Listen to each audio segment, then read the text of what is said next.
Keeping your charts tidy. So, a few of you who are watching this probably know that I am quite a minimalist when it comes to charting, and this is nothing like what my charts and TA usually look like. However, back in 2018, 2019, when I was just starting out trying to learn how to trade, this is pretty much what it used to look like. I had every indicator under the sun on here.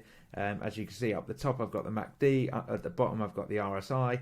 On the chart itself I've got a couple of moving averages, some thick support and resistance boxes, a fib, and then we've also got some divergence action here.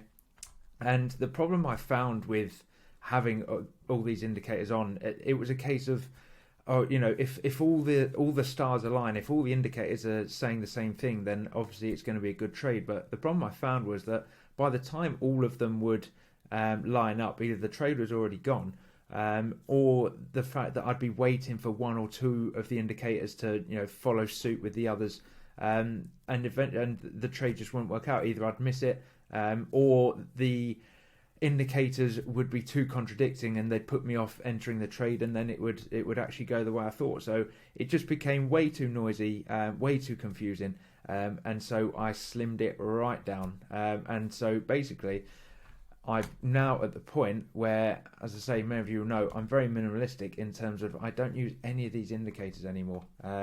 Obviously support and resistance, which we'll go into in future videos, but just don't use any of it. But that isn't to say, so throughout this course we're obviously talking about a lot of different aspects of trading and technical analysis. Just because I don't use something, or maybe Ash doesn't use something, or someone else in the community doesn't use something, it doesn't mean that it's not useful to other people. So for example, those indicators that I've shown there are ways to use them. I just personally don't like to use them because I personally don't get on with them, but doesn't mean they're not effective in the hands of other people. So don't take things that myself and Ash say to sort of be, this is the only way to do it. This is like a guide to show you all of the tools available, but it's down to you to then essentially build your tool belt with the tools that we're offering, and what works for you, what doesn't, and basically take the aspects you like from mine, Ash's, and any other member of the Learning Crypto community. Taking the aspects you like of those strategies and using it to build your own. So as I say, just because I don't use something doesn't necessarily mean that it's not to be used, or that it can't be used, or that it's ineffective. It's just the way I personally like to do things.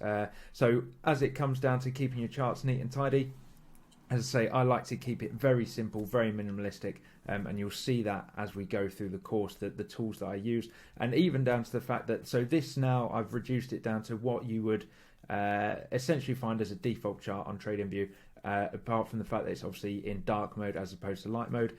And one further step I would actually go to is I'm actually going to go into settings and get rid of these grid lines in the background. So go into settings, right click, into settings, into appearance, and I'm just going to change the opacity there down to 0% for both the horizontal and vertical grid lines. Get rid of them, so nice plain background. Some people, again, going back to what I said before, some people like to use them. They can sometimes help you see certain lines of support and resistance, but for me personally, I like to have like what you might call a blank canvas, and the only few tools I use, so we've got some shortcuts here. So I'll use thin lines of support and resistance using a horizontal ray.